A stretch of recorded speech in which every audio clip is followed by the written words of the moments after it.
A solar eclipse happens when a new moon moves between the Earth and the Sun, blocking some or all of the Sun's rays from reaching the Earth. By cosmic chance, even though the Sun is 400 times wider than the Moon, it's also 400 times farther away. Therefore, the two objects appear the same size in our sky.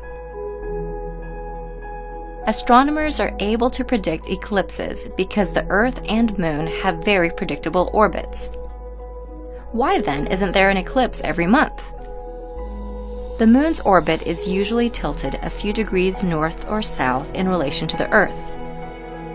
When the Moon does eclipse the Sun, it casts two types of shadows on Earth: a smaller, darker shadow known as the umbra, and a larger shadow known as the penumbra. There are four types of solar eclipses. The first and most spectacular is a total eclipse, when the Moon completely covers the Sun's surface. A total eclipse can only be seen if you're standing within the umbral shadow.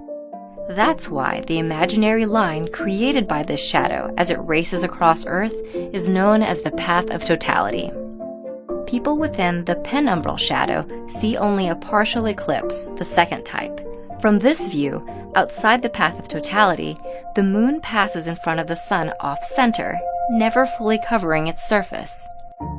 Third, an annular eclipse occurs when the Moon passes directly in front of the Sun.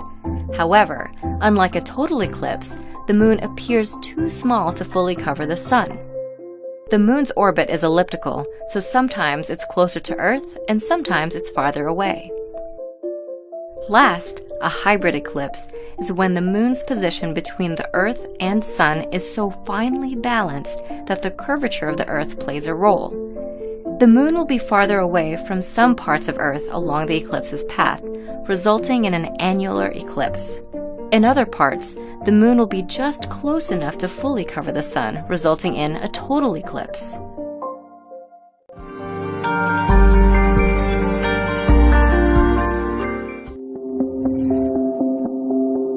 A lunar eclipse happens when the Earth blocks some or all of the Sun's direct light from reaching the Moon.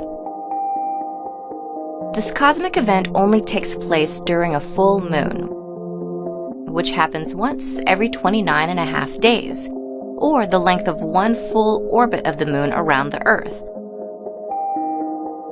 So why don't we have an eclipse every month? The Moon's orbit is tilted a few degrees in relation to the Earth, so the Earth, Moon, and Sun don't always align. When the Earth does eclipse the Sun, it casts two types of shadows on the Moon: a larger shadow, known as the penumbra, and a smaller, darker shadow, known as the umbra. There are three types of lunar eclipses.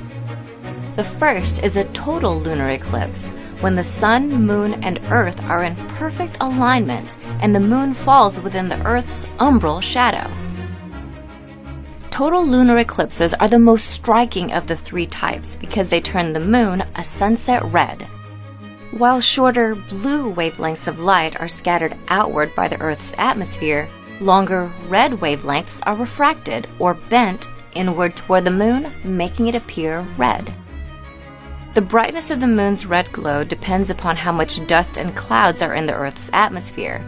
Following volcanic activity, ash can block out enough light to render the Moon a darker red or even near black. A partial lunar eclipse, the second type, occurs when the Earth, Moon, and Sun don't perfectly align, so only part of the Moon passes into Earth's umbra. Earth's shadow appears very dark on the side of the Moon facing Earth. Last, a penumbral lunar eclipse occurs when the Moon passes through Earth's penumbral shadow. The event is so subtle that most people don't even notice. The Moon will appear just slightly darker than normal. Lunar eclipses occur up to 3 times a year and can be observed from the entire nighttime half of the Earth. Unlike during a solar eclipse, it's safe to look at the Moon with the naked eye during a lunar eclipse. It is only because of the distances of the Sun and Moon from the Earth that we are able to witness total lunar eclipses. you.